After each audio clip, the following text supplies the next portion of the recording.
Vamos começar com uma oração?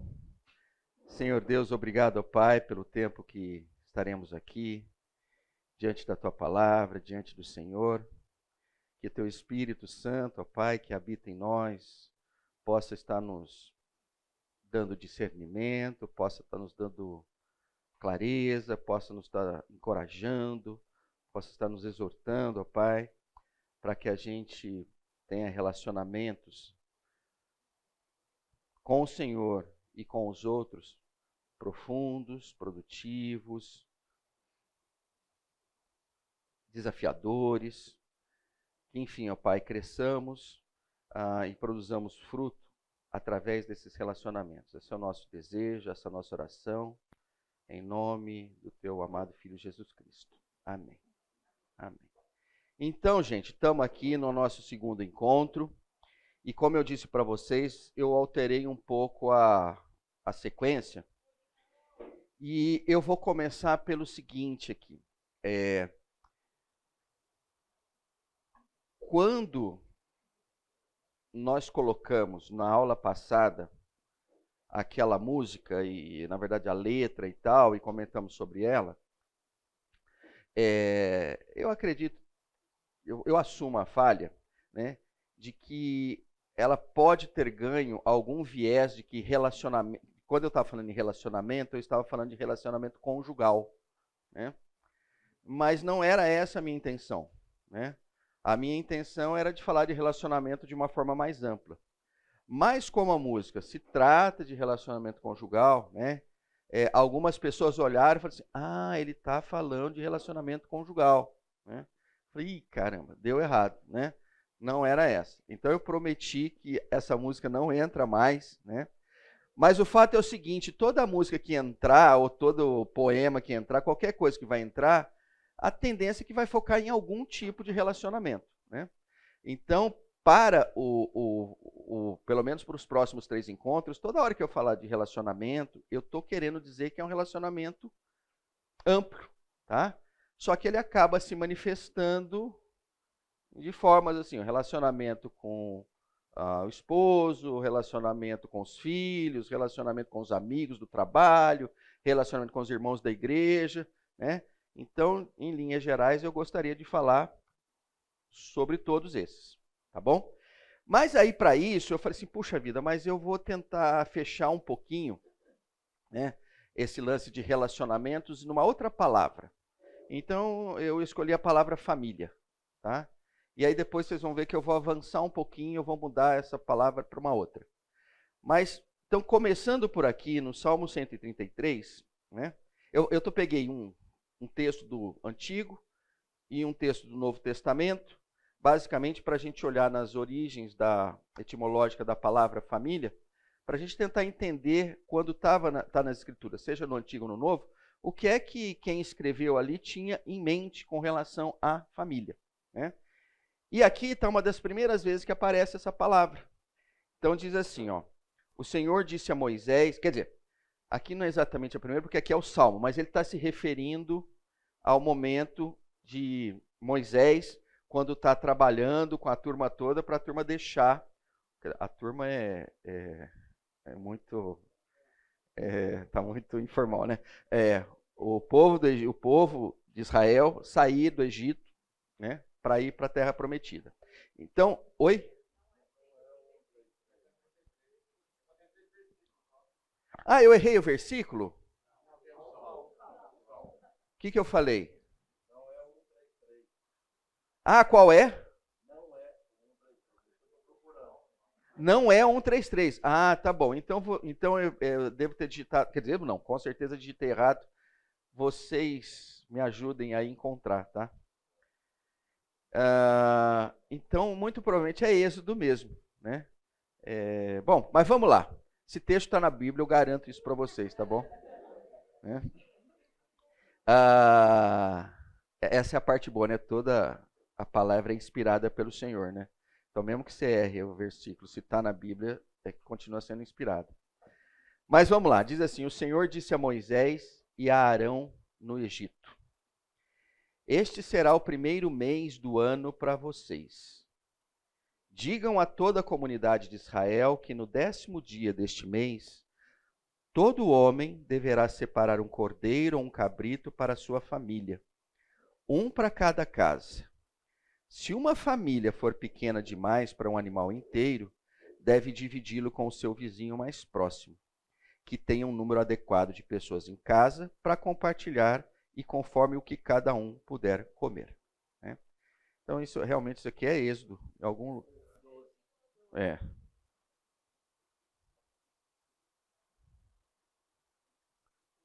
Opa.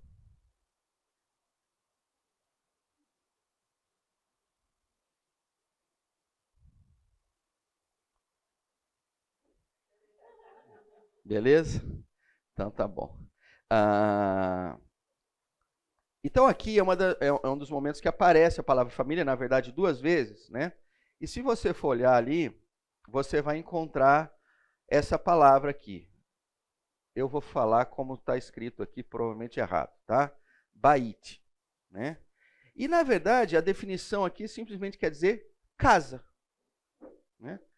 Nossa, mas o cara, por que ele não escreveu casa? Ele escreveu família. Entendeu que, olha, família ficaria melhor do que escrever casa. Tá ótimo. Agora a gente vai lá para Mateus 10 para ver uma outra a etimologia, porque agora a gente já está no grego, né? E diz assim: não pensem que vim trazer paz à terra, não vim trazer paz, mas espada. Pois eu vim para fazer que o homem fique contra o seu pai, a filha contra a mãe, a nora contra a sogra, os inimigos do homem serão os da sua própria família. Né? Além do texto ser interessante desmistificar que geralmente é o genro que não gosta da sogra, aqui vocês notaram que ele fala assim, é a nora contra a sogra. Né? Considerem isso é uma coisa importante. Mas, enfim, brincadeiras de lado, aparece a palavra família aqui, e aqui a gente já vai ver oikia. Que a hora que você vai ver a definição, pois não é que aparece de novo? Casa. Então, a hora que você começa a olhar as escrituras de cabo a rabo, quando aparece família, com raríssimas exceções, volta e meia, ou é bait, ou é oikia, que significa casa. E isso é interessante, porque a hora que você bate o olho nisso, você fala assim, mas o que é, no final das contas, então, essa família que as escrituras trabalham como casa? Aí eu procurei dar uma organizada na coisa, na minha leitura. Vocês fiquem à vontade para dizer assim, Pedro, mas eu montaria um desenho, um diagrama diferente do seu, tá? A gente discute aqui, não tem problema nenhum. Se vocês quiserem colocar ingrediente, a gente coloca, desde que a gente faça sentido, e a gente tira os ingredientes que talvez não façam parte aqui, caso vocês entendam que faz sentido. Eu vou colocar essa minha leitura, e é essa, a não ser que a gente mude aqui, que eu vou usar como conceito de família até o final, tá bom? Então, vamos lá. Então, eu falei assim, não, família, casa, família, isso, aquilo, texto das escrituras. Então, eu botei assim, bom, família é uma composição, né, de pessoas que estão debaixo do mesmo teto. Tá? A primeira que eu falei, bom, quando eu olho para lá, pessoas que estão debaixo do mesmo teto. Mais o quê? Vamos lá, acho que eu tenho que explicar melhor. Primeiro é um teto e depois é pessoas embaixo do mesmo teto. Né? Então, quando as escrituras trabalham com o conceito de casa, é isso. É gente embaixo do mesmo teto. Só que tem mais um ingrediente. E o ingrediente é o tempo. Né? Então, por exemplo, você ir no cinema, a princípio tem um monte de gente junto, de alguma forma convivendo, mas é um período de tempo tão curto ali que você não pode olhar e falar assim, aquela sala de cinema é a minha casa, é a minha família. Né? Para ser a família, precisa de um terceiro ingrediente que eu chamei de tempo. Quando eu fiz o primeiro slide, eu só botei tempo. Mas eu falei assim, não pode ser só tempo. Tem que ser, eu botei um tempo maior. Então, eu pensando naquele ditado, né, que diz assim, olha, Como é que é o negócio? Se você... Me ajudem, como é que é o ditado? Você quer ser amigo de alguém, como é que é? Isso, para você conhecer alguém, você tem que comer 1 quilo de sal junto. Não é isso? Esse é um ditado, né? Aí eu falei, beleza, então isso aqui é o tempo de 1 quilo de sal. Né? Então, quando você juntar um teto, mais de uma pessoa, e elas um tempo suficiente para comerem 1 quilo de sal, é isso que eu estou chamando de família. Tá bom? Beleza? Né? É um conceito. Vocês querem colocar coisas ou tirar coisas daqui, fiquem à vontade, o momento é agora. Oi? Uma família de hipertenso. Não, não, não, então, pode ser que não. Seria de hipertenso se comesse 1 quilo de sal na hora. Ah, para comer pouquinho, exatamente. É. Bom, algumas famílias serão hipertensas. Existe uma tendência das famílias certas serem hipertensas. Eu concordo com você. Tá?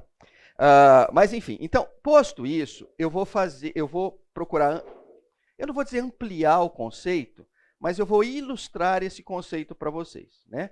Nessa ilustração, como eu estou colocando imagens, então todas as imagens vocês têm que entender que ela vem com o tempo de 1 quilo de sal. Tá bom? Então, quando você olhar para a imagem, você fala assim, bom, não tem esse ingrediente aí, porque não dá para ver, mas o Pedro falou que tem, então tem. Tá bom? Opa, deixa eu pular isso aqui, aí eu vou voltar para cá. É uma família? Perfeito. Né? Oi? Não, no conceito assim. Bem, aparentemente sim. Na verdade, tudo vai ser aparente, porque são fotos, né? Mas vamos ser, assim, criativos, imaginativos. Não, família de latinos e tal, uma belezinha aqui, né? E tal. Né? Tirando fotos no lago e tal, né? Enfim. Família. Né? Aqui já tem um certo viés de que alguns podem considerar assim, não, enquanto não tiver filhos, não é uma família, é um casal. Né?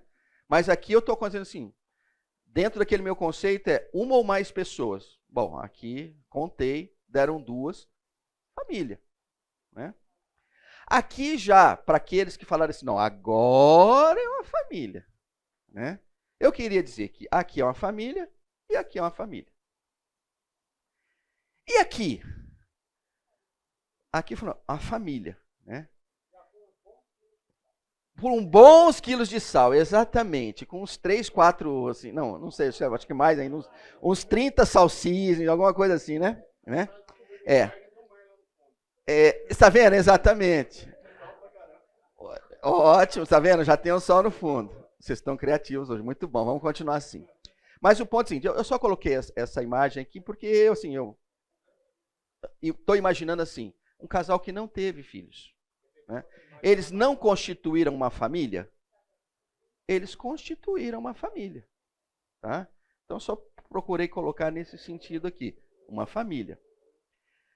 E aqui? Aqui é o seguinte, eu não consegui pegar um pessoal tão bonito como eu, Edilson, o Lincoln e tal, então eu peguei um pessoal mais feioso aqui, né? Mas o que eu queria interpretar aqui é o seguinte, muitos aqui foram estudar fora, e durante um período, 4, 5, dependendo se você levou bomba 6, 7, 8 e tal, né? Você morou com pessoas debaixo do mesmo teto, né? Então eu queria dizer o seguinte, olha, vocês viveram em família.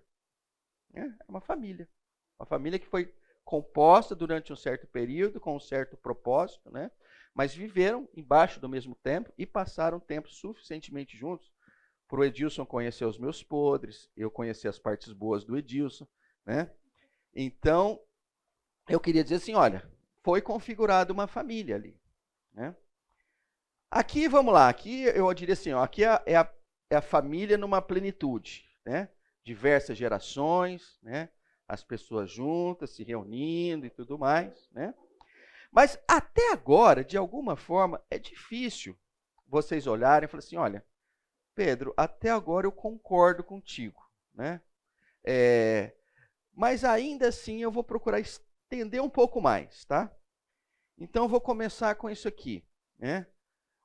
Possivelmente uma mãe solteira com 2 filhos, né? Alguns vão dizer assim, não, essa é uma família, mas é meia família, porque não tem a figura do pai. E eu queria dizer para vocês que não é uma família inteira, entendeu? Dentro do conceito das escrituras, estão debaixo do mesmo teto. Aqui eu posso até inferir, debaixo do mesmo cuidado e tal. É mais de uma pessoa. E essa mãe aqui está comendo sal que, né, que não para mais. Tá? E aqui? Aqui é interessante porque eu procurei colocar essa foto para dizer o seguinte, olha, a figura do pai e a figura da mãe não estão presentes. Né? Estão presentes a figura dos avós. Né? Eu e Glaucia, durante algum tempo, a gente esteve envolvido no Ministério Village. Eu não sei quantos de vocês ouviu falar do Village e do Ministério Village. Levanta a mão, só para eu ter uma ideia. Muitos de vocês, mas alguns não. Então, o ponto é o seguinte. O Village continua sendo um bairro na periferia de Campinas. Eu vou dizer que o Village é perto de onde? Me ajudem aí. Isso, né? Ajudou vocês? Acho que não ajudou ninguém, mas enfim. O ponto é, não é muito próximo daqui, mas se você, aqui de Barão, pegar em direção... Me ajuda aí. Ao Guará, exatamente. Você chegar no final do Guará, virar à esquerda, andar... enfim, é bem longinho, tá? Mas o fato é o seguinte, a igreja teve durante muito tempo um ministério lá, né? E num determinado momento, o Eduardo Tamburus, que era um dos líderes do ministério lá, chamou a Glaucia e a mim para ir lá falar para os pais. Né? E a gente topou, falou, não, vamos lá falar para os pais. Né? Aí preparamos todo o material, que era o material que a gente já usava aqui na igreja, para as famílias e tal. Chegamos lá, cadê os pais? Né? Chegaram um monte de avós, né? E alguns avós. Mas chegaram também tios, tias e tal, né?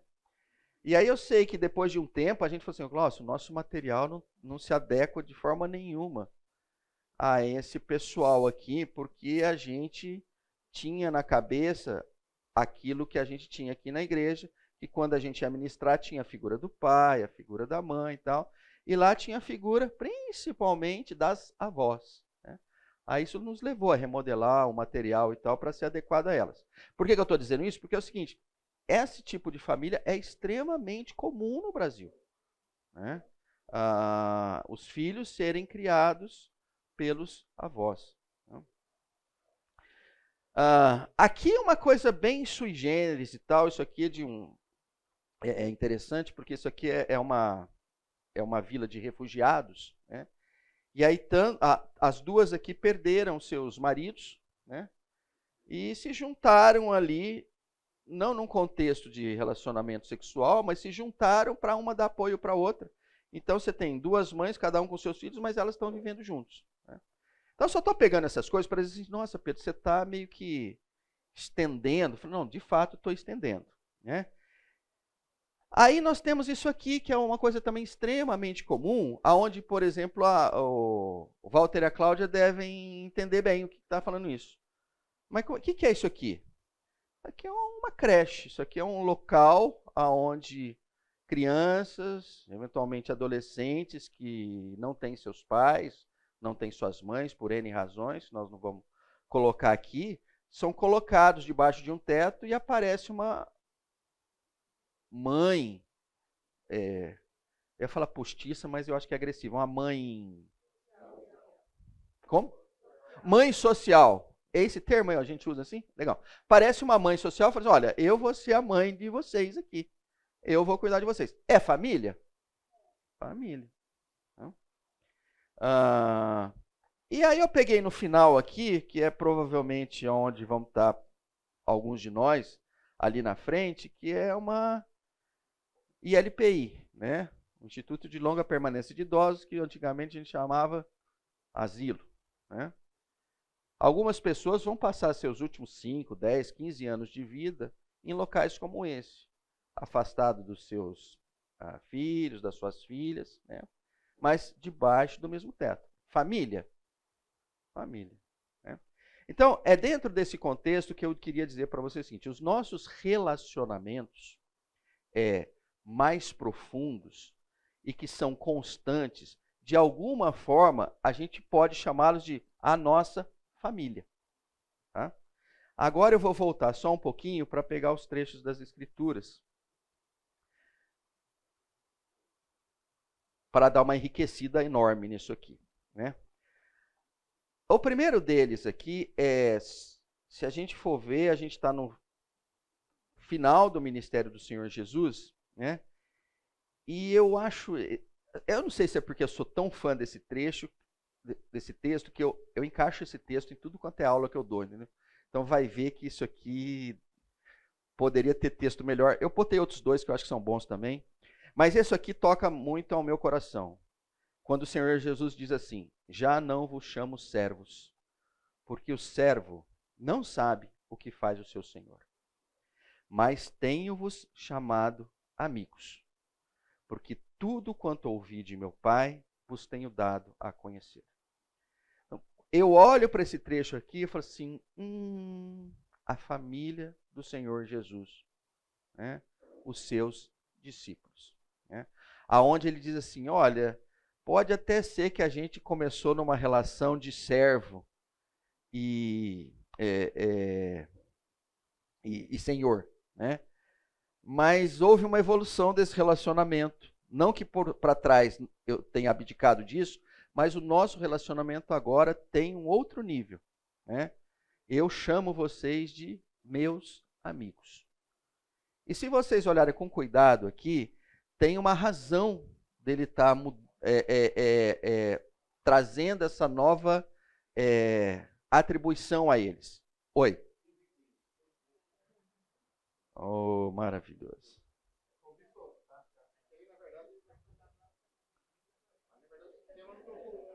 Assim? Muito bem. Olha, muito obrigado pelos corretores. Né? Ah, foi você, né? Ótimo. Fique esperto aí.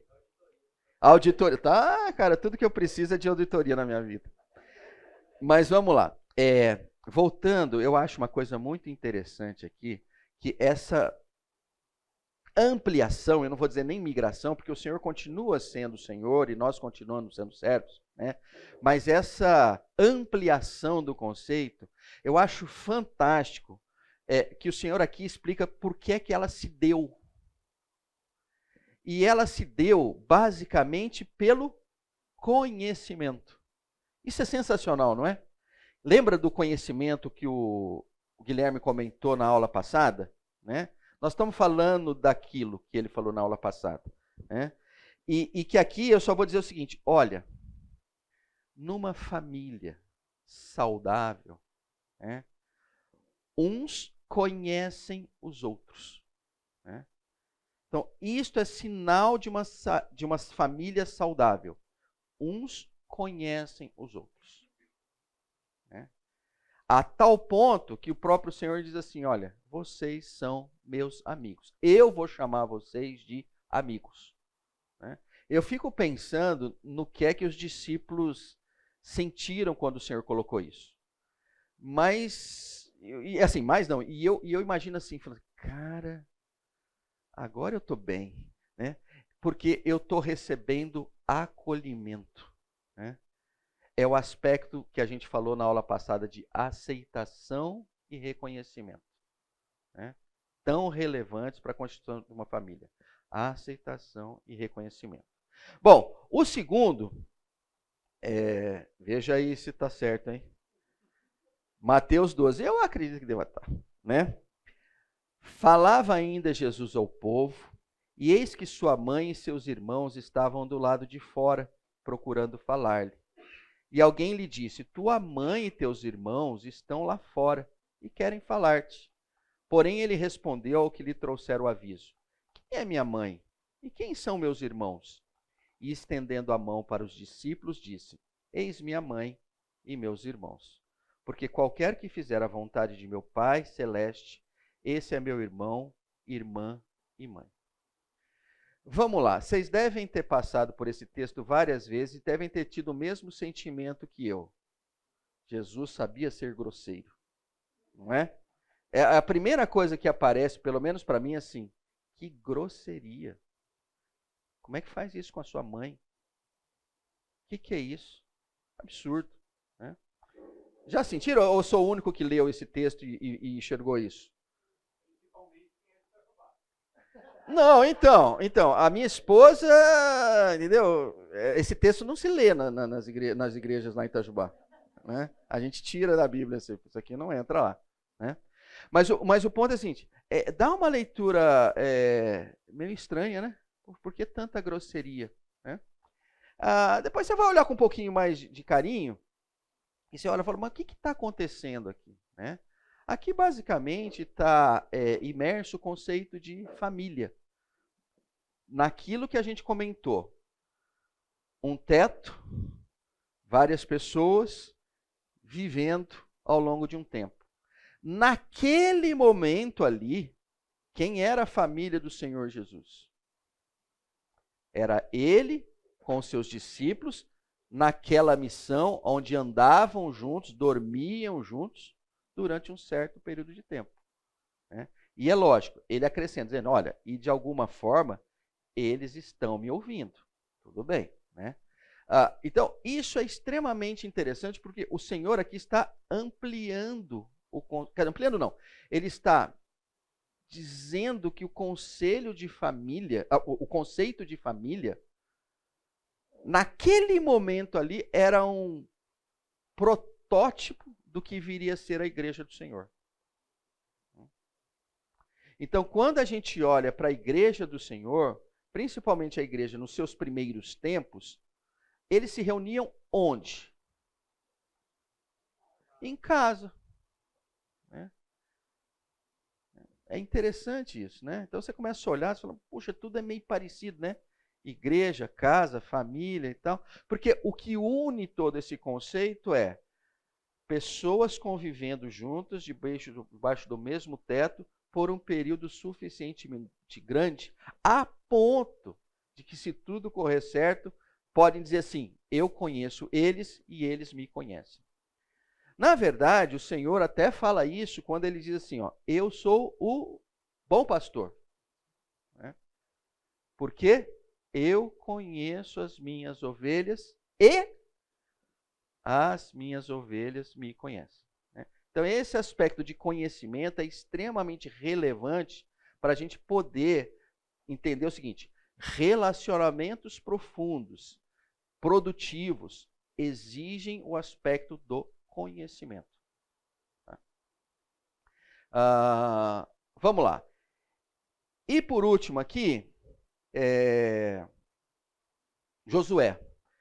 Se, porém, não agrada a vocês servir ao Senhor, escolham hoje a quem irão servir, se aos deuses que os seus antepassados serviram além do Eufrates, ou aos deuses dos amorreus, em cuja terra vocês estão vivendo.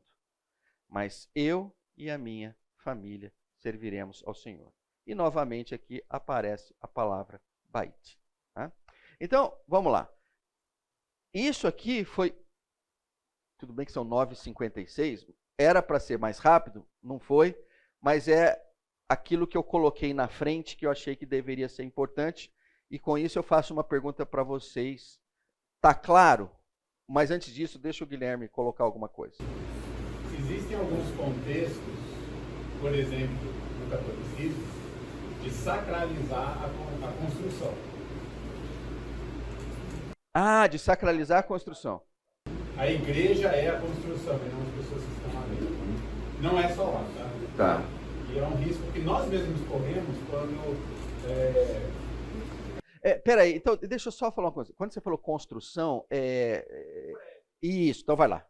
É porque de repente um ou outro fala assim, a construção da família. Não. A construção, a edificação. Não no sentido do processo, mas isso. do produto. Uhum. Certo? O prédio fica melhor. Mas quando a gente fala de estar debaixo do mesmo teto, porque você falou de Jesus com os discípulos, ele não tinha onde descansar. A repousar a cabeça. Ou seja, a princípio, não havia teto. Não havia teto, não havia um prédio nesse sentido, uma tenda, ele não estava preso a um lugar, mas convivendo com pessoas. Eu lembrei disso, e eu lembrei também, eu tive poucas oportunidades de ir a uma igreja fora do país. E quando eu fui em Tampa, eu e o João fomos numa igreja batista, primeira lá, e eu estava numa aula como essa, e na hora dos momentos de oração, quando você mostrou aquela mulher com 2 filhas, eu lembrei de uma moça, 25, 30 anos, que estava com o marido servindo no Afeganistão. Era claro as emoções que ela vivia. Então, quando a gente olha para uma foto de uma mãe solo, a gente não deve julgar porque ela é solo. Ela pode ser solo por vários motivos. Ela continua sendo provedora, protetora da família que está ali. Muitas vezes porque o pai é ausente, não é ausente porque ele decidiu estar ali. Dele, né? Ela pode ser uma viúva, ela pode ter tido várias razões para isso. Então a gente tem que tomar cuidado para não faz juízo com foco. Muito bom, obrigado, Guilherme. O que eu estava falando mesmo? Eu estava falando do intervalo aqui, que eu acabei usando, a mexida que eu dei aqui, que tomou mais tempo do que o necessário, e queria dizer para vocês o seguinte, alguma consideração que vocês queiram fazer adicional a isso, ou podemos trabalhar com esse conceito depois do intervalo e nos próximos 2 encontros. Tudo bem? Né? Por favor. Só para tentar agregar aí. Essa família tem que ter a mesma cosmovisão ou não? A mesma? Cosmovisão ou não? Tem a mesma família, para ser uma família. Peraí, primeiro é o seguinte, vocês ouviram a pergunta? Então levanta e fala mais alto. A pergunta é se para ser família precisa ter a mesma cosmovisão. Não. Legal. Joia. Então vamos lá. Alguém quer responder? Que não seja um lacônico não, da desenvolvido. Então vai lá. A minha resposta é uma pergunta. Essas 2 últimas passagens que você citou não indicam que a família, esse conjunto de pessoas, está voltada a uma finalidade, que no caso ideal seria a finalidade de servir o Senhor? Porque no primeiro caso, Jesus Cristo reconhece como família aqueles que estão com Ele, porque ouvem o que Ele fala, o Pai dele fala. E no segundo caso, Josué está falando, olha, vocês agora têm que escolher a quem vocês vão cultuar e servir. Eu e minha família vamos servir. Não está colocando uma teleologia na família? Vamos lá. Ótima a sua pergunta. Eu vou chegar em você aí, já que ele não respondeu nada que você perguntou. Então, vamos lá. É o seguinte. O que eu estou procurando colocar aqui, o que eu estou procurando não fazer aqui, é colocar adjetivos na família. A leitura que eu faço daquilo que você comentou é que você está adjetivando uma família. Então, a família cristã, a família judaica, né? O que eu estou procurando fazer aqui por hora é o seguinte,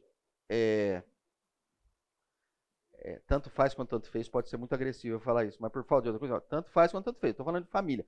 A princípio que eu estou dizendo assim, naquele grupo há interesse e cuidado pairando entre eles ali. Tá? Algumas famílias sabem porque são família e têm objetivos claros e definidos. Outras famílias, olha, eu acho que não tem a menor conhecimento do que estão fazendo junto, mas se você mexer com algum deles ali, você vai ver que tem um propósito claro e definido, eles avançam em você, entendeu? Então, é nesse sentido. Eu ia tentar responder a sua pergunta, mas o Pierre levantou a mão de novo. Você vai responder a pergunta dele? Não. Então vamos lá. Então fala mais alto aí. Eu vou chegar lá. Pedro, como você falou aí, né? Você falou de adjetivar a família. Me corrija se eu estiver errado, mas a visão que eu tenho é que numa família judaica existem privilégios e autoridades. E, como você, eu fui impactado por essa passagem algumas vezes. Mas, eu não sei se a minha interpretação está correta, mas eu acho que o Senhor estava tentando dizer, ele estava no meio de várias pessoas. Ele estava pregando e ele estava falando da palavra de Deus. Alguém ousou interrompê-lo e falar que a mãe dele e os filhos dele estavam à porta querendo falar com ele. Ou seja, está aí, olha, é a tua mãe, são os teus irmãos, eles têm privilégios sobre você. E o Senhor está falando, olha, no meu reino, todo mundo que obedece, que é filho do meu Pai, todos têm o mesmo privilégio. Todos são a minha família. Ele está falando, olha, se eu estou aqui com a minha família e tem alguém que você julga da minha família querendo me tirar daqui, olha, deixa eu te falar, as coisas do meu Pai são a primazia, a primícia na minha vida e no meu reino. Então, eu estou tratando das coisas do Pai. Todos são uma família e não existe privilégio na minha família. E eu me atrevo a pensar que o Senhor, na eternidade que lhe é inerente, já via o que a Igreja Católica ia fazer. Aonde Maria é colocada como uma intercessora, com privilégios junto a Deus. E ele manda uma mensagem. E eu me atrevo a pensar. Tá, não, então peraí, então vamos dar uma parada aí, assim. Eu tô me lembrando da escolinha do professor Raimundo. E vocês provavelmente sabem do personagem que eu tô lembrando, né? Você tava indo bem, entendeu? Né? Eu ia te dar um 10. Essa parte, eu não vou te dar um 10, por causa dessa última parte, porque eu acho assim, é uma inferência que me parece fazer sentido, mas que vai ser difícil, eu acho que algum estudioso das escrituras fala assim, poxa vida, é por aí, Pierre. Então, assim, mas eu não condeno, viu, Pierre, porque eu mesmo tenho essas leituras, é que eu talvez não tenha a coragem que você tem de falar, né? Mas às vezes eu penso umas coisas meio malucas, eu só falo para a Gláucia, né? Aí a Gláucia fala assim, ô Pedro, fica na sua, isso aí não, né? E às vezes eu fico, às vezes eu não fico, né? Mas assim, com exceção dessa interpolação, eu compro tudo. Vejo nessa linha e não vejo que nessa linha conflite com o que eu coloquei. Você vê isso? Também não. A sua pergunta, já não lembro mais. Faça a sua pergunta de novo, por favor. Ah, cosmovisão. Então, vamos lá. Olha que coisa. Eu vou tentar ver se eu respondo com uma parábola das Escrituras. Né? Parábola do filho pródigo. Né? A parábola do filho pródigo, você vai olhar e você fala assim, puxa, no começo ali da história, parece que está todo mundo dentro da mesma cosmovisão, até apareceu o filho pródigo e falou assim, a minha cosmovisão, usando essa palavra bonita, é outra. A minha cosmovisão é a vida é breve, eu tenho que curtir, mas não tenho grana. Papai, adianta aqui a herança que eu vou viver a minha cosmovisão. Né? A gente já vai para o intervalo. E o que acontece? Ele vai viver a cosmovisão dele. Aí eu vou... Alguém falou assim, eu vou responder com outra pergunta. Foi você, né? Agora eu vou fazer a mesma coisa, eu vou responder com outra pergunta. Enquanto ele estava vivendo dentro da cosmovisão dele, que definitivamente não era a cosmovisão do pai, aquilo era uma família ainda ou não era mais? Vamos para o intervalo. Se no encontro passado eu comentei sobre leituras ou visões de mundo que de uma forma contrariam o aspecto de criação de relacionamentos profundos, e citei a Miley Cyrus com a música dela e tudo mais. Agora eu vou trazer um outro desafio que nós temos, né? E o desafio agora está no caminho da tecnologia. Eu não falei sobre isso, eu falei no encontro passado. Não, né? Beleza, né? Então vamos lá. Então vamos começar com uma frase do Steve Jobs, quando ele diz assim: ó, a tecnologia move o mundo, né? Então nessa leitura que ele faz aqui, a gente tem que olhar, ser cuidadoso e falar: olha, realmente a tecnologia tem mexido com a gente, né? Agora vamos falar do aspecto da tecnologia, do relacionamento que nós temos com ela, né? Se a gente olhar com muito carinho, né, se a gente pegar ali dos anos... Quando que apareceu a televisão? 60, anos 60? Aqui no Brasil popularizou nos anos 70, não foi? Não, quem tinha... 70 cores, 60 preto e branco, né? Eu sou da Colorado RQ. Alguém se lembra da Colorado RQ? Levanta a mão aí. Então tá bom. Aí foi a primeira televisão que chegou lá em casa, Colorado RQ, preto e branco, né? Oi? Pisei no barro ali, né? Tá no barro do dilúvio, né? Mas enfim, o ponto é o seguinte. Olha só. Talvez naquele momento 60 e 70, a gente possa começar a enxergar que passou-se a ter um relacionamento do ser humano com a tecnologia de uma forma mais intensa, né? Quando a gente está falando da televisão em si, né, a televisão era algo assim muito autoritário, né? Ela falava com você, mas você não falava com ela, né? Então a gente passou algumas décadas nesse, né, sendo tocados pela tecnologia, mas numa coisa que vinha, mas não voltava. Aí chegou o quê? A década de 80, 90, enfim, aquela que a gente está, que a tecnologia começou a dar uma mexida. Qual foi a mexida principal? Olha, vai e volta, né? Vai e volta. Então você fala com ela, ela fala com você, né? Ela pode falar com você através de uma outra pessoa que está lá, no caso do telefone, por exemplo, né? Ou hoje em dia, você fala com ela e ela mesmo fala com você sem ter uma outra pessoa lá na ponta, tá? Então, assim, em breves palavras e tal, eu queria comentar com vocês de que, se vocês não enxergaram, foi mais ou menos isso que aconteceu, né?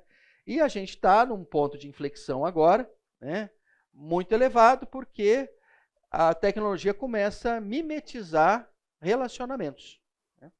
Então eu trouxe algumas coisas aqui e depois tem um quadro que eu acho bem interessante que a gente vai tocar com o seguinte intuito, para dizer o seguinte: olha, do jeito que você mostrou, Pedro, dá para eu me relacionar comigo mesmo.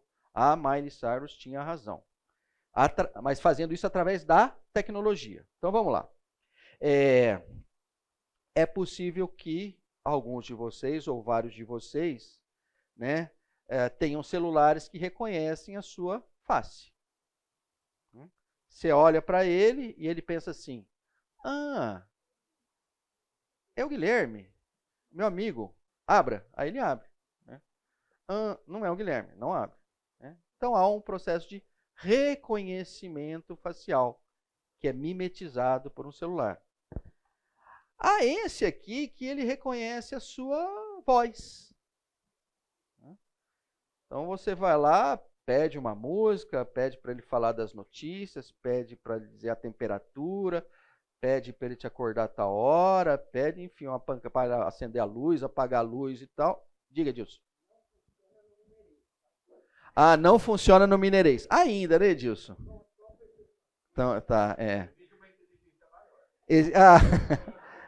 Não, eu já diria que é o inverso, né, Edilson? Ele ainda não é inteligente para falar mineirês, né?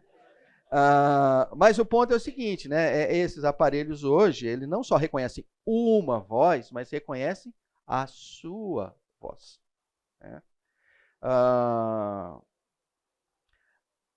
Quem navega na internet sabe, eu vou procurar alguma coisa e quando vê, do nada começa a aparecer telas e mais telas dizendo, olha, a passagem que você quase que pensou em comprar está mais barata, isso, aquilo, né?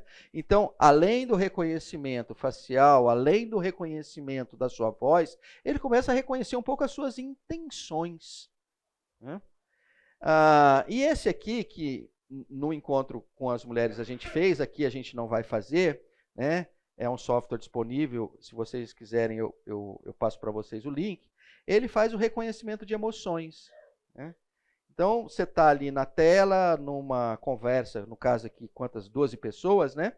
Aqui, e ele vai dizendo o seguinte, olha, qual é o nível de... qual é a emoção que cada uma delas está sentindo. Se elas estão atentas, se elas estão com medo, se elas estão alegres, se elas estão tristes, se elas estão surpresas, se elas estão com uma leitura neutra, né? Então, pela sua expressão facial, ela vai fazendo uma interpretação e aqui ele começa a reconhecer as suas emoções em tempo real. Então, você vai olhando para isso aqui não é uma lista exaustiva, né? Mas é aquelas que de alguma forma a gente cada vez vai ter mais contato, né? E a gente começa a olhar e fala assim, mas caramba, que coisa intrigante, né?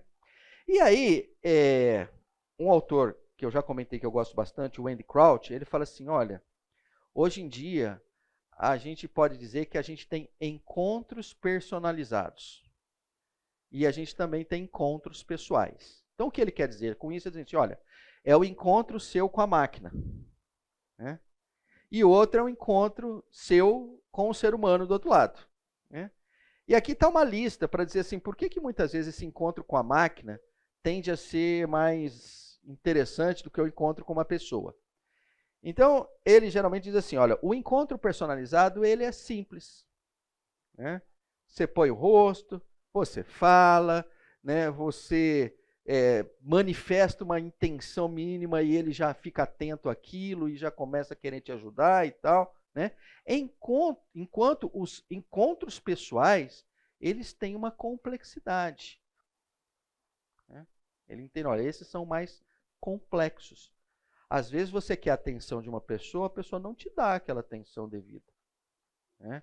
Quantos de vocês foram almoçar recentemente com alguém que fica essa pessoa com você e com o celular? E você tem a noção clara de que assim, você tem alguns, como é que fala assim? Alguns momentos que você acha que ela está com você. E tem outros tantos momentos que você fala assim, meu Deus, estou falando com o vento, né? Ou seja, encontros pessoais hoje em dia, às vezes a pessoa não consegue te dar atenção devida. Já a máquina, é engraçado, né? A máquina, ela está ali, sempre pronta para te responder, né? O encontro personalizado é você, né? O encontro pessoal envolve o outro ou os outros, né? Nos encontros personalizados, ele visa os meus interesses. Eu quero isso, eu quero isso, eu quero aquilo outro e tal, papai, e ele vai me atendendo, né? Nos encontros pessoais, ela contempla o interesse do outro, né? Você vai pedir alguma coisa, já aconteceu isso com você? Você vai pedir uma coisa para a pessoa, antes de você pedir, a pessoa pede uma para você. Falou, oh, meu Deus, eu estou pensando em pegar um negócio e aí ela, né? Acontece essas coisas, né? Os encontros personalizados atendem às minhas prioridades, considera as minhas preferências e ele se acomoda na minha agenda. Nos encontros pessoais aparece a prioridade do outro, as preferências do outro podem ser outras e eu tenho que me adequar à agenda do outro, né? Então, são breves, né? E também não é uma lista exaustiva, só para dizer o seguinte, é muito melhor o encontro personalizado do que o encontro pessoal. No sentido assim de, quando eu digo melhor, é no sentido assim de, como é que eu vou dizer assim? Me ajudem aí, como é que é? Confortável, né? Cômodo, sem surpresa, né? Enfim, né?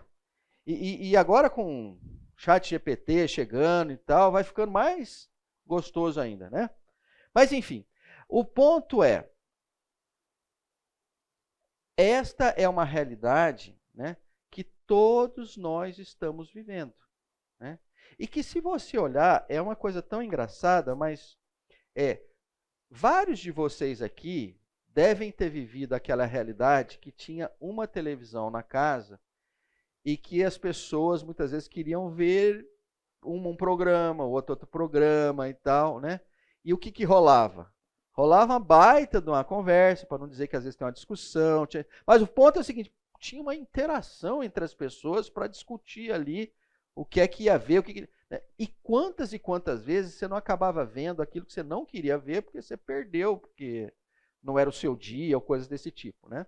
E se você olhar hoje, aí vamos pegar no aspecto de conforto, de conveniente, já notou que não acontece mais? Não acontece mais, porque você vai para a TV, se tem uma outra pessoa, você pega o seu celular, não, vou ver no Netflix. Né?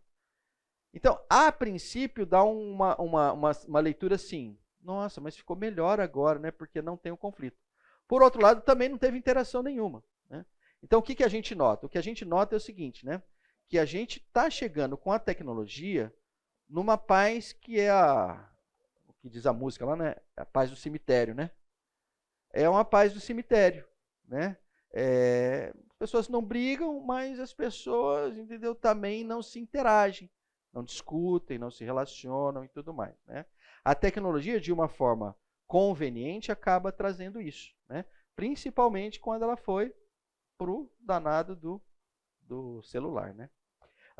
Bom, então, posto isso, eu só queria fazer esse adendo aqui, até para um ou outro olhar e falar assim, puxa vida, Pedro, mas e agora? Falo, olha, agora é o seguinte, agora você vai ter que entender que a tecnologia muitas vezes está em oposição aos relacionamentos profundos.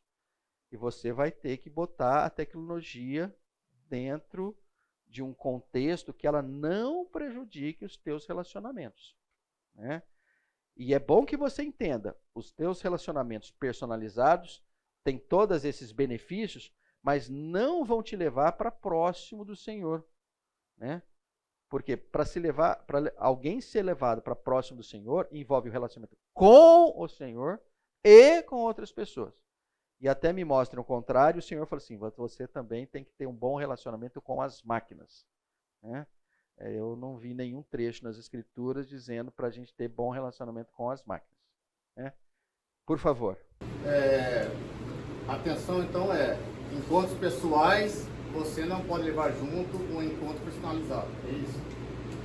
A conclusão, eu vejo que a conclusão é o seguinte, os encontros pessoais, eles são a razão da sua vida.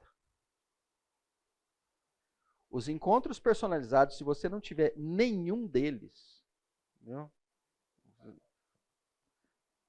No contexto de eternidade, o Senhor não vai condenar ninguém. Mas te dei o WhatsApp, você não usou. Não me parece uma conversa que vai acontecer na eternidade. Entendeu? Nossa, mas você tinha que ter visto aquelas séries do Netflix, você não viu. Não me parece plausível que vai acontecer isso na eternidade, né? Essas são coisas criadas dentro desse mundo. Eu não estou dizendo com isso que você não deva fazer. Eu não quero trabalhar um conceito legalista, né? A minha preocupação aqui é tão somente o seguinte, olha, se você pegar uma semana e a maior quantidade das horas é você com uma máquina, aí eu posso dizer assim, temos um problema, né? A sua semana teria que ter sido marcada por encontros pessoais e não encontros personalizados, né? A existência dos encontros personalizados, ninguém é maluco aqui para dizer que não tem como, que tem como passar um dia sequer sem eles. É muito difícil, né? Mas o ponto é o seguinte, eles não vão te levar, né, para onde o Senhor gostaria que ele te levasse. Eles podem ser um complemento, desde que bem utilizado, né, para alguma coisa, mas não são no contexto essenciais. Por favor, alguém levantou a mão. Só um comentário que eu lembrei, teve um filme recente agora, não vou nem falar o nome, mas ele dá um bocado num ponto que assim, a gente tem tanto entretenimento hoje em dia, também isso acaba sendo uma alienação. Legal. Legal. Ótimo ter comentado isso. Eu vou só pegar uma palavra aí, né? Entretenimento, né? Entretenimento é algo assim que, se a gente olhar com carinho, é algo extremamente recente na história da humanidade. Né? Talvez por a gente estar vivendo um momento onde nunca teve tanto entretenimento na vida, né?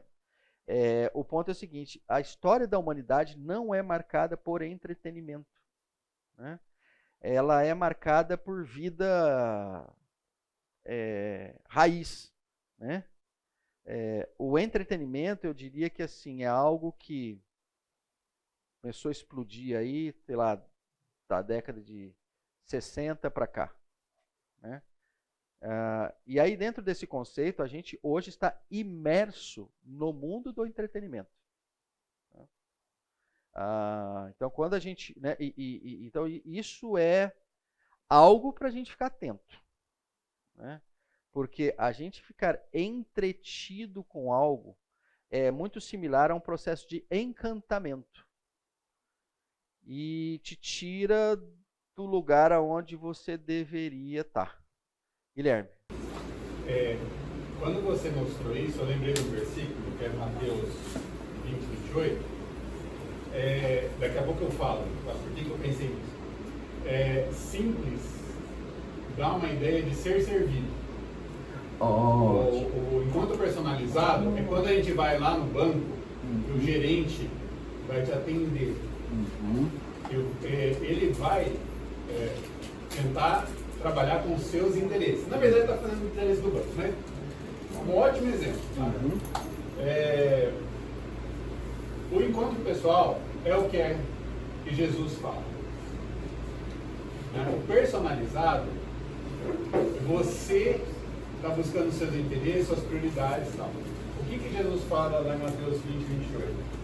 O Filho do Homem não veio para ser servido, mas para servir e para dar sua vida em resgate por muitos. E é o que nós devemos muitas vezes colocar nos nossos relacionamentos, conjugais, pai e filho, irmãos de carne, irmãos de sangue, de fé, colegas de trabalho, quando é possível, né? Às vezes tem alguns que são difíceis, né? Mas que muitas vezes formam uma outra família também, tá? Quando você está com 24 anos trabalhando no mesmo lugar, você tem algumas pessoas que são quase uma família. E alguns são legais. Aí o resto a gente sente. Então, assim, Jesus trabalha no encontro pessoal. E é isso que o cristão deve trabalhar. Em cada um dos seus relacionamentos. Olha, é o seguinte, vamos lá, eu só vou pegar esse gancho óbvio aí, que é o seguinte: entretenimento. Você nunca está servindo quando você está sendo entretido. Você está sendo servido. Só completar uma coisa, enquanto eu estava buscando isso, eu não sei porquê, a minha Bíblia online, quando ela está ativa, a ativa que eu falo é a internet, estava aparecendo uma propaganda totalmente absurda, assim, um casal vendo roupa. Gente, antigamente era tão... Você quer usar esse exemplo? Isso é legal também. Aliás, eu vou sugerir para vocês o seguinte: quando vocês baixarem aplicativo e tiver versão paga, paga ela, viu, gente? É para fugir dessas coisas aí, viu? Né? Mas enfim, agora eu já estou sendo contrário, talvez, ao que eu estou falando. Mas enfim, o ponto é o seguinte: é impressionante isso, né? Porque assim, é uma petulância, né?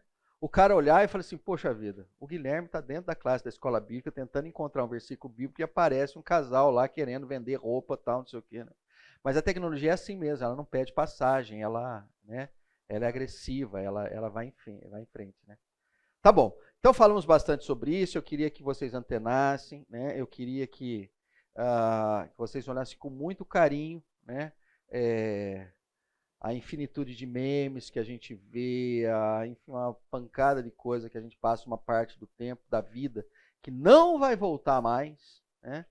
E a gente simplesmente estava ali, encantado, né? Olhando, se divertindo. Isso é um pouco preocupante, né? Mostra um pouco que nosso estilo da vida tem prioridades esquisitas, né? Agora nós vamos falar sobre a vida plena, né? Então, para falar sobre a vida plena, e a vida plena, no final das contas, é um pouco que a gente falou no encontro passado, é aonde tem aceitação, aonde tem reconhecimento, né? Eu peguei uma frase aqui do Andy Crouch, que ele diz assim, ó, somente quando conhecemos e somos reconhecidos por outras pessoas é que podemos ser nós mesmos de forma plena.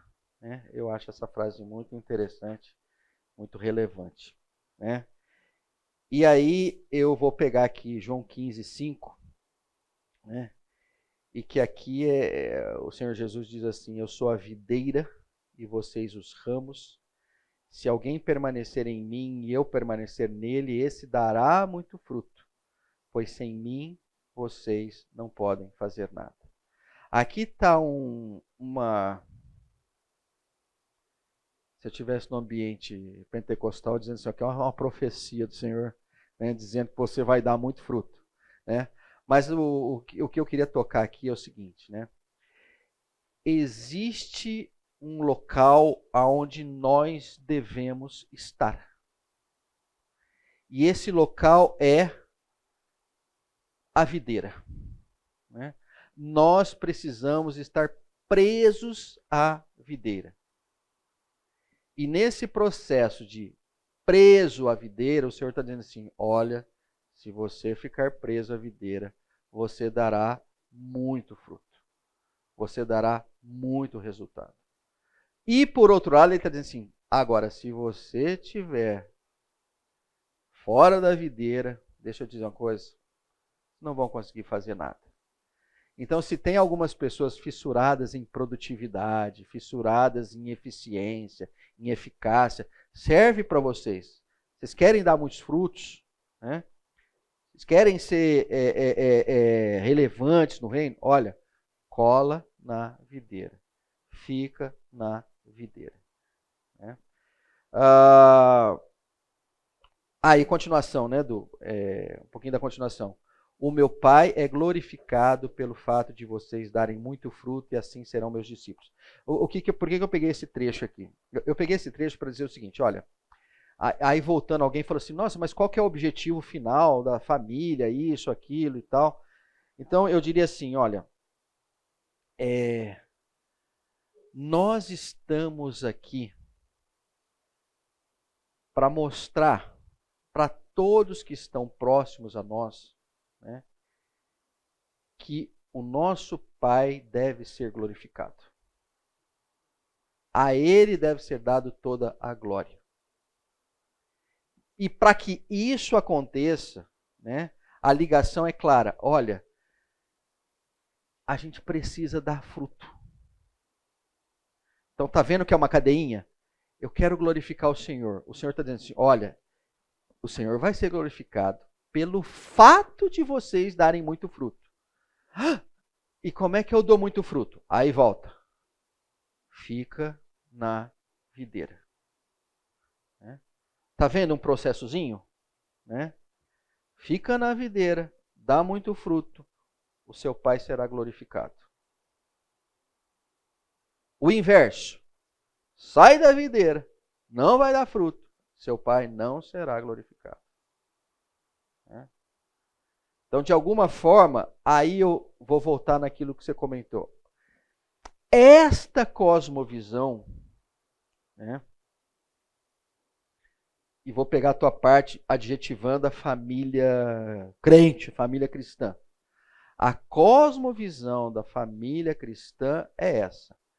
Glorificar ao Senhor, dando muitos frutos, permanecendo na videira. Qualquer quebra nisso, né, compromete a família.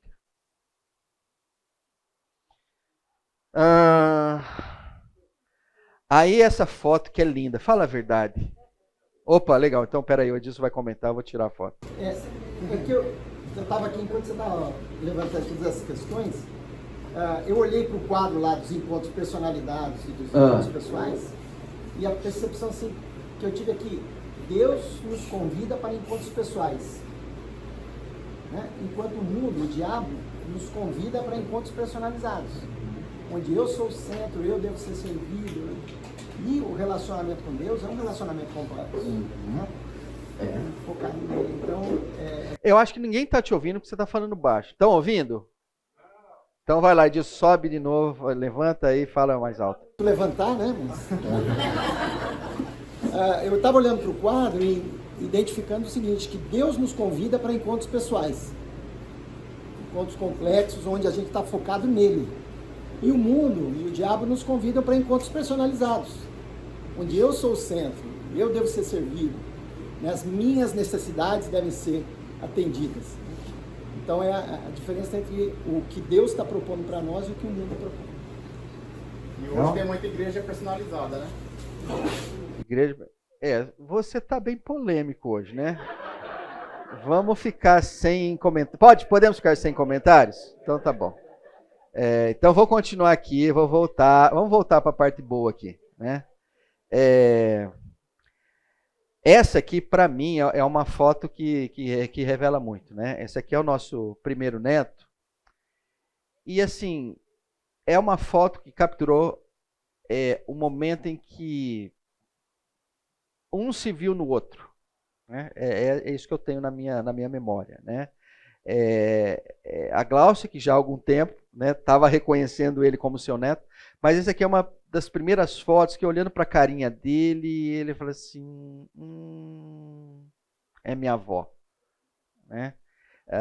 Então, assim, a riqueza para mim dessa foto, e por que eu pus aqui, é para dizer o seguinte, encontros pessoais são altamente significativos. São significativamente transformadores. Né? Encontros personalizados raramente, né? Eu digo raramente, porque sempre abre espaço, que a tecnologia pode nos surpreender, mas assim, raramente nos levam a algo parecido com o olhar de uma avó pelo neto, do neto pela avó. Né? Ou qualquer outro que vocês possam imaginar. Né? A nossa vida, ela será tão rica quanto tão rico forem os encontros pessoais que nós tivermos com outras pessoas. E agora eu vou entrar numa parte aqui, o seguinte, no final aqui, se você ficar muito mal, né, no final você vem falar comigo, tá? Porque tem potencial disso acontecer, tá? Mas nós precisamos abordar isso aqui. Né? Então, o chamada está aí, a necessidade de um lar para se chamar de seu. Né? Então é aqui, lembra que eu falei para vocês? A gente começou com o lance de casa, depois avancei para família, agora eu estou mudando a terminologia e deixando de chamar a família para chamar de lar. Então, tudo aquilo, né? Tudo que a gente foi colocando em cima, agora eu vou passar a chamar de lar. Né? E a definição do Andy Crouch eu acho muito legal quando diz assim, um lar é uma comunidade de pessoas que podem abrigar-se sob o mesmo teto, mas igualmente, e mais importante do que isso, podem abrigar-se debaixo dos cuidados e da atenção uns dos outros. Então aquilo que o Guilherme colocou, mas espera aí, o Senhor Jesus, na sua caminhada aqui, não tinha, ele mesmo dizia, onde reclinar a cabeça. Então, naquele caso especificamente, o conceito de família poderia até ficar em risco, no conceito de que não há um teto. Né? E acho que aqui o Andy Crouch é muito feliz, ele está dizendo, olha, mas o que não faltou ali é o cuidado e a atenção. Né? Então, a gente precisa entender o seguinte, né? Que a importância se dá quando estas pessoas estão abrigadas debaixo dos cuidados e da atenção uns dos outros. E aí vem uma pergunta, e é essa que eu digo que pode ficar meio complicada responder, mas eu espero que vocês respondam com muita sinceridade. Não vou pedir para nenhum de vocês compartilhar, isso aqui é extremamente pessoal, mas vocês têm que olhar isso com muito carinho, né? Para responder essa pergunta. Como é que eu sei que faço parte de um lar? Tem jeito? Né? Aqui eu vou colocar 3 perguntas. Na verdade, são 12 perguntas, né? mais 12 eu achei que ia ficar cansativo, então eu selecionei 3 e botei aqui.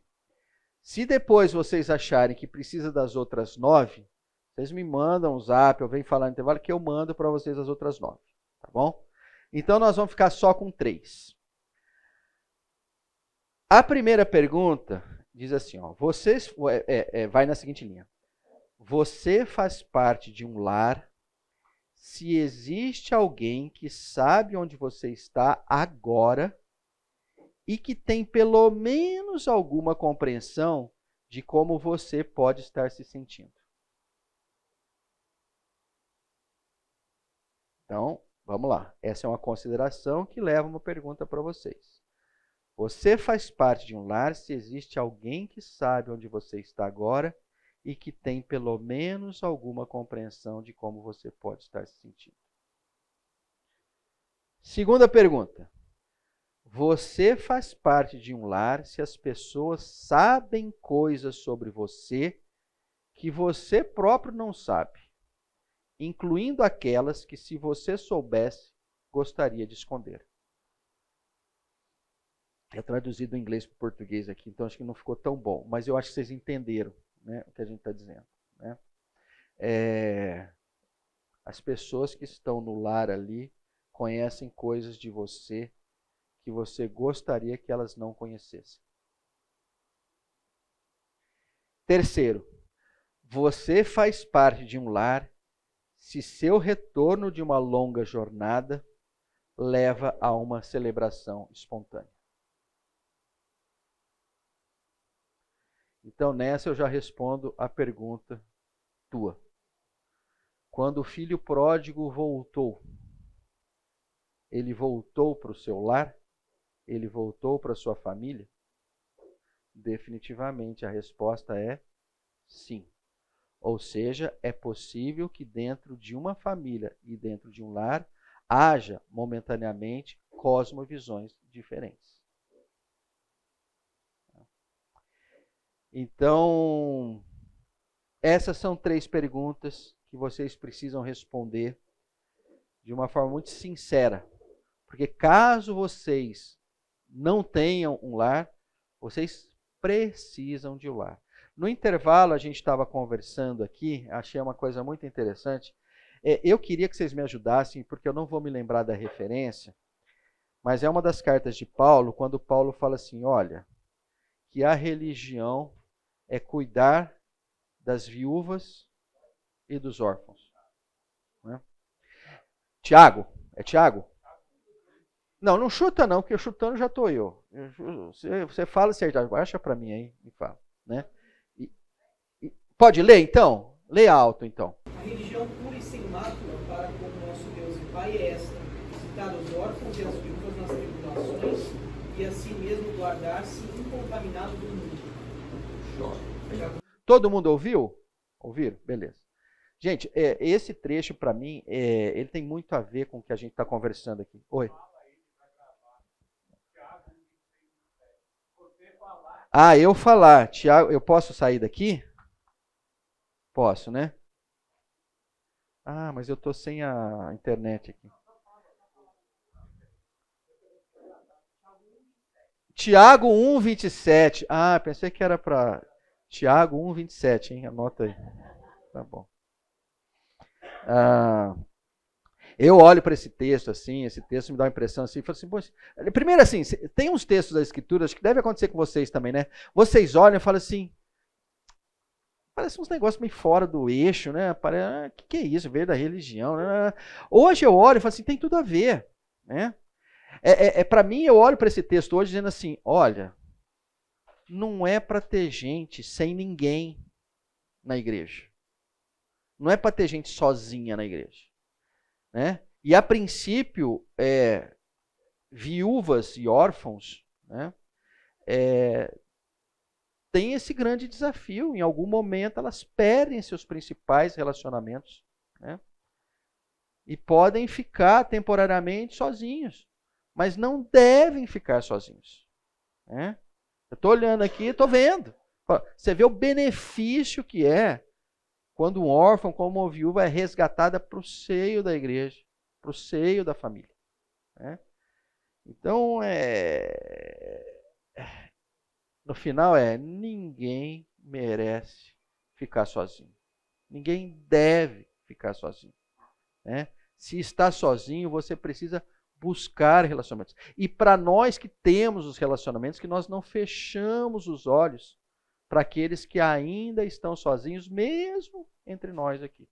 Tá? Gente, muito obrigado por esse tempo. Nos vemos no terceiro encontro.